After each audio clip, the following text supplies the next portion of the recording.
Esse é o Ancapsu e nós vamos falar agora sobre o escândalo de corrupção que está acontecendo no governo da Espanha, né? Lembra que o governo da Espanha é socialista, a Espanha é atualmente comandada pelo Pedro Sánchez, que é um comunista do PSOE. O PSOE de lá é tipo o PSOL daqui mesmo, né? Partido Socialista Operário, não sei o que lá. E o presidente, o Pedro Sánchez, está fraco pra caramba e foi alvejado por um escândalo de corrupção. Olha que coisa curiosa, a esquerda ligada com corrupção. Quem imaginaria uma coisa dessa, né? Mas a corrupção é só a ponta do iceberg, tá? Tem coisas muito piores. A acusação contra o sogro dele e a mulher dele, que eles seriam donos de um bordel lá na Espanha, uma sauna gay e mais um monte de coisas aqui.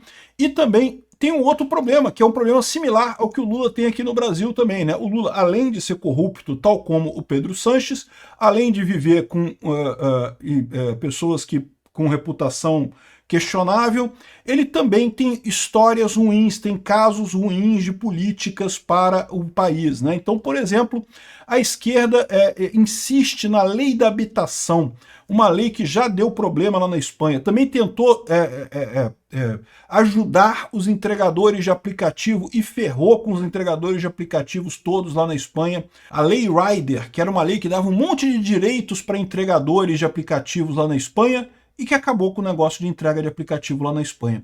Essa notícia foi sugerida por Masha e o Peter Ursão, Porco Espinho que jura que é coelhinho e várias outras pessoas. Obrigado aí ao pessoal que sugeriu notícias lá no nosso site, no visãolibertaria.com, e obrigado a você que está assistindo o nosso vídeo. Se você gosta do nosso conteúdo, por favor, deixe o seu like e se inscreva aqui no canal, né?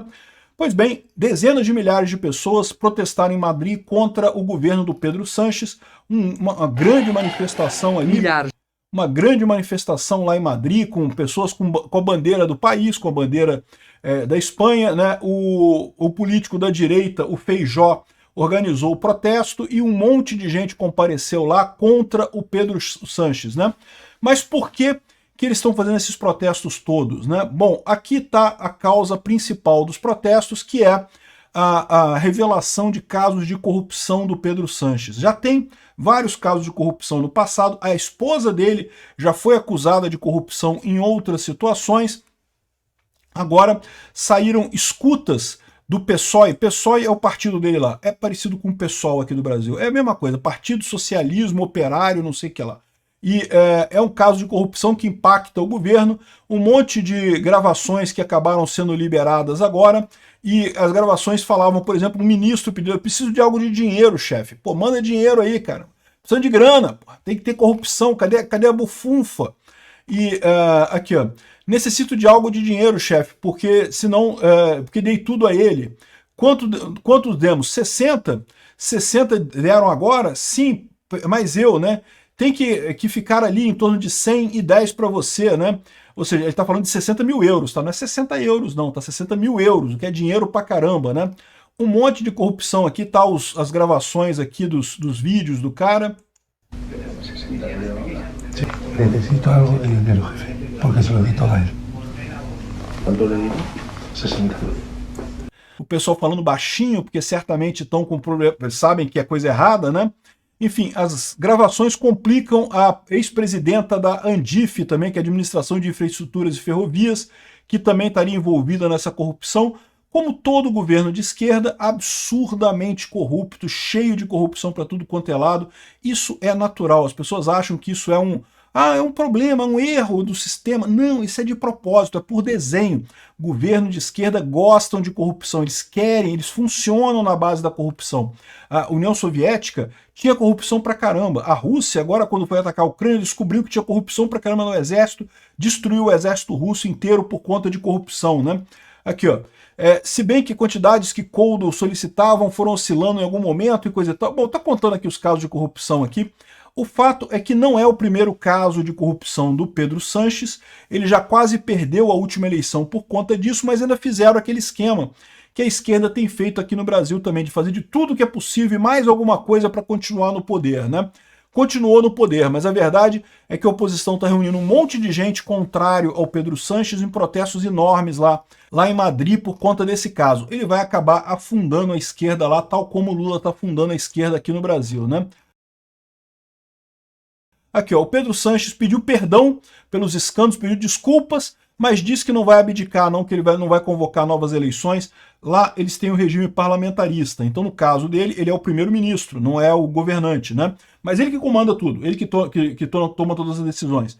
Então ele poderia pedir novas eleições, ia ser uma nova eleição ao Congresso, e aí elegeria-se um novo primeiro-ministro. Ele poderia fazer isso, mas ele não quer. Pediu desculpa, não, desculpa aí, foi mal, só roubamos um dinheirinho aqui, mas foi mal, não tem muita coisa não. Ainda é um pouco melhor do que o Lula, né? Porque o Lula nem pediu desculpa pelo caso do INSS, não pediu aqui no Brasil. Roubando aposentado vulnerável, pessoas mais velhas que não sabem ler, que não têm destreza com equipamentos eletrônicos, né? Roubando por sindicatos amigos do Lula, e nem para o cara pedir desculpa, né? Falar, pô, desculpa aí pela lambança que a gente fez aqui nesse governo de merda que eu tô fazendo, nem para isso o Lula serve, né? O Pedro Sanches pelo menos pediu desculpas, mas diz que não vai convocar eleições, que vai continuar no governo. Ele está totalmente parado, não consegue fazer nada, de certa forma está parecido com o Lula aqui, não tem apoio do Congresso mais. Então ele diz que pediu desculpa, assumiu a responsabilidade pelo que ocorreu e não sei o que lá, mas diz que vai substituir os secretários, as pessoas envolvidas e vai continuar no governo, né? Não é o único caso, como eu falei, já tinham outros casos dele de corrupção com a mulher dele, e tem um outro caso que está chamando muita atenção, que são as saunas gay e o bordel da família de Bolonha Gomes, que é a mulher do Pedro Sanches, né? Então, a família dela, né, o pai dela e coisa e tal, tem negócios que não são bem vistos pelo pessoal, né? Não é que sejam ilegais, eu não sei, será que prostituição é legal na Espanha? Eu não sei.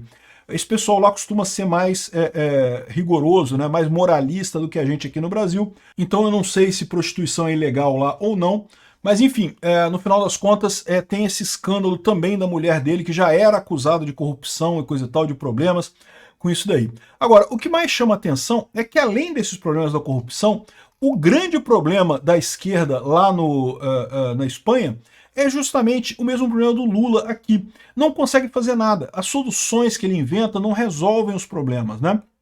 A Espanha insiste em um monte de leis que não fazem sentido. Então, por exemplo, a lei da habitação, que é aquela questão de você proibir aumento de aluguel. Não vamos diminuir o preço dos aluguéis. Como? Proibindo aumento do preço de aluguel. O que isso causa? Aumento do preço de aluguel. Por quê? Porque no que você proíbe que aumente o preço do aluguel, mais pessoas tiram os imóveis para alugar, porque não vale a pena, não vou querer alugar o imóvel se eu vou ganhar pouco com isso. Então eu tiro o meu imóvel, vou deixar fechado lá, vou vender, vou fazer outra coisa com ele, não vou alugar mais esse imóvel. Aí o que acontece? Os poucos imóveis que sobram, o preço acaba subindo. Isso é um erro persistente da esquerda. A esquerda insiste nesse negócio de que não, vamos proibir o aumento do aluguel. Aí o aluguel vai lá e sobe. Aconteceu em Berlim, aconteceu em Buenos Aires, aconteceu em Madrid. Toda vez que você proíbe o aumento do preço do aluguel, o aluguel sobe. Olha que coisa, né? Mas ele continua insistindo. Outra besteira que ele fez, a Lei Rider. A Lei Rider é para dar direitos para os entregadores de aplicativos, porque você já ouviu esse papo, não ouviu esse papo? O Lula tá doido para fazer isso. Não, porque o entregador de aplicativo é quase um trabalho escravo e temos que dar direitos para eles e coisa e tal. Fizeram uma lei com um monte de direitos lá, e aí o que aconteceu? As empresas saíram todas da Espanha. A única que continua é a Glovo, porque conseguiu uma liminar na justiça desobrigando ela de seguir essa lei. Aí, ou seja, estão os empregadores desesperados porque ninguém consegue mais emprego, ou seja, os caras não têm oportunidade, não têm o que fazer, as pessoas que chamam pedidos têm menos agora, porque só tem uma empresa que entrega, os preços estão caros, ou seja, nada resolveu, não resolveu absolutamente nada essa lei Rider lá, piorou a vida de todo mundo no final das contas, né? Então é o que o pessoal está colocando aqui, ele está insistindo nessas leis socialistas idiotas e que não resolvem mais. O Estado, houve uma época na história da humanidade que o Estado pode ter tido alguma serventia para a sociedade, podia ajudar em alguma coisa. Hoje em dia não ajuda mais em nada, só atrapalha. Quanto menos Estado você tiver, melhor para todo mundo, né?